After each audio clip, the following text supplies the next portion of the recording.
माफी मांगता हूं। बहन सोफिया के और सारे मिलिट्री वालों का मैं हमेशा सम्मान करता हूं और आज हाथ जोड़ के सबसे मैं अपने आप को माफी चाहता हूं।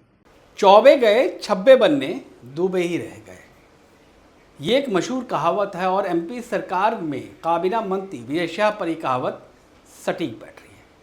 पहले तो उन्होंने बिना नाम लिए कर्नल सोफिया कुरैशी को पहलगाम के टेररिस्टों की बहन बता दिया, जिसके बाद एमपी हाईकोर्ट की चाबुक चली तो गली गली वो माफ़ी मांगने लगे। लेकिन जब संगीन धाराओं में मुकदमा ही दर्ज हो गया तो फिर सुप्रीम कोर्ट की चौखट पर मत्था टेकने भी पहुंच गए। लेकिन सुप्रीम कोर्ट में राहत मिलना तो दूर, सुप्रीम कोर्ट ने जमकर मंत्री जी को फटकार लगा दी। नमस्कार, आप देख रहे हैं संवाद लाइव खुर्रम निज़ामी के साथ। मंत्री विजय शाह गलतफहमी में जी रहे थे। मंत्री हैं, भाजपा की सरकार है, बहुमत की सरकार है, जो चाहे बोले, कौन देख रहा है।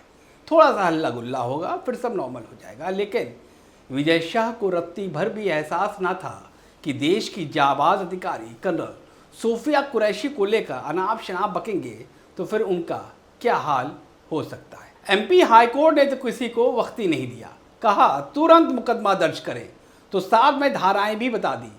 आदेश डीजीपी साहब को मिला, आनंद फानन में मुकदमा भी दर्ज कर लिया गया। जैसे ही मंत्री जी को मालूम चला तो वो सुप्रीम कोर्ट भागे, लेकिन वहां राहत मिलना तो दूर, सुप्रीम कोर्ट ने उनसे ही पूछ लिया कि वो मंत्री होकर भी इतने लापरवाह कैसे हो सकते हैं। अगर कोर्ट का रुख यही रहा और विजय शाह के वकीलों की फौज उनको बचाने में नाकाम रही तो फिर मंत्री जी शायद बाकी की उम्र जेल में ही गुजारे। वो इसलिए कि जिन धाराओं में मुकदमा दर्ज हुआ है वो बेहद गंभीर हैं।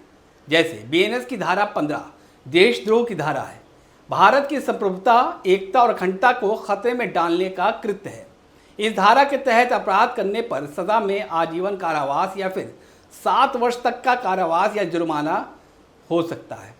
तो वहीं बीएनएस की धारा 196(1)(b) में 3 साल की जेल या जुर्माना या फिर दोनों तरीके से दंडित किया जा सकता है। बीएनएस की धारा 197(1)(c) में दोषी पाए जाने पर आरोपी को 3 साल तक की कैद, जुर्माना या फिर दोनों हो सकते हैं।